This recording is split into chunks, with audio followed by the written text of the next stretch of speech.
Today, I'm going to be talking about the sad case of Susan Capper. So, like I said, this is a really sad case that happened in the 90s, 1992.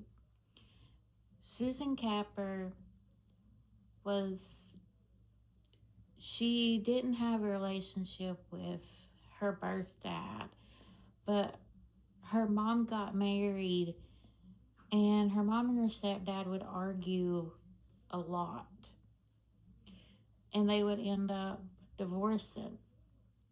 And Susan's mom had struggles, and she really couldn't take care of her kids.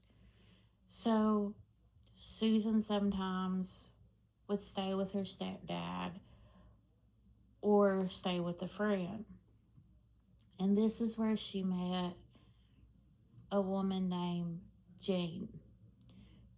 Jean was 26 and Susan was only 16.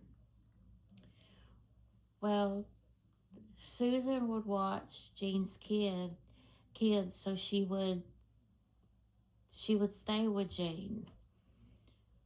But Jean wasn't the best influence. She was on drugs, and the people that she hung out with were not the best people either. One was a friend that also was really bad onto drugs, and her name was Bernadette. And there was also guys that would hang around them that basically they would just do drugs. So Suzanne, people would say about her that she was a really polite kid, but she really wanted to be loved. She wanted someone that would love her. And Jane started to abuse her. Like anything, her and Bernadette would get mad at the girl for and just take out their anger on her. And so finally, Susan got to the point where she had had enough and she wanted to go live with her mom. But her mom, man, her boyfriend, didn't want Susan to live with him. So Susan basically just she felt like there was nowhere for her to go. I mean, her mom basically told her she didn't want her because of a man she was with. But at the same time, I'm sure the mom has a lot of regret, and it's sad. Well, Jean and Bernadette and a couple of the guys got pubic lice, and they blamed Suzanne because they blamed her for everything. And they said they thought that she gave it to him by just sitting down on the couch or something. So they wanted her to come back to the house. So to convince her to come back to the house, they told her that her crush was there.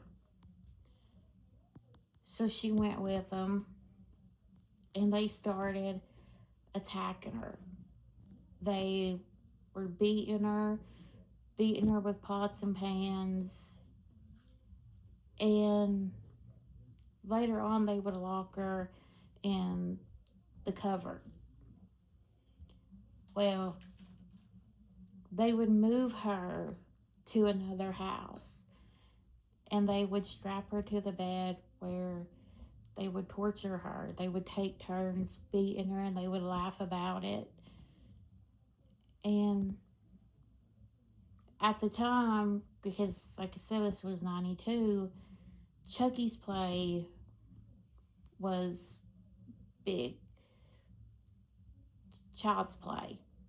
Well, apparently there was a soundtrack where it played a song where it would repeat a Chucky line where it would say, Chucky, wanna play? And they would constantly, before they would start torturing her, they would use a line from the Chucky movie, and she would start screaming because she knew what was about to come. She knew she was going to be beat. They would burn her. They pulled out her teeth. And her family started looking for her, so they thought they had to do something. But what is so sad is that had they let her go, the girl probably would have never even told on them. So they took her by car to another place where they set her on fire while they were singing the song Burn Baby Burn.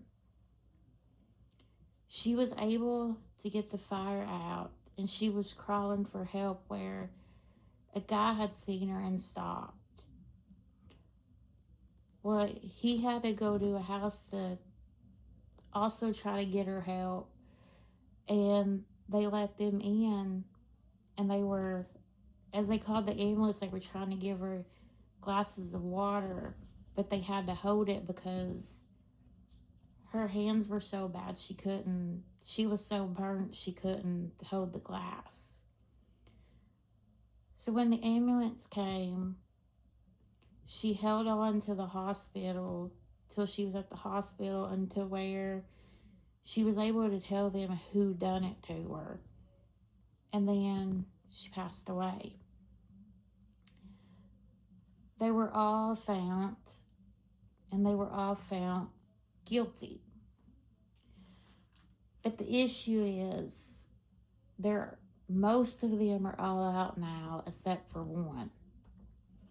Other than that, everyone is out. So it's a sad story, and the girl just wanted to be loved.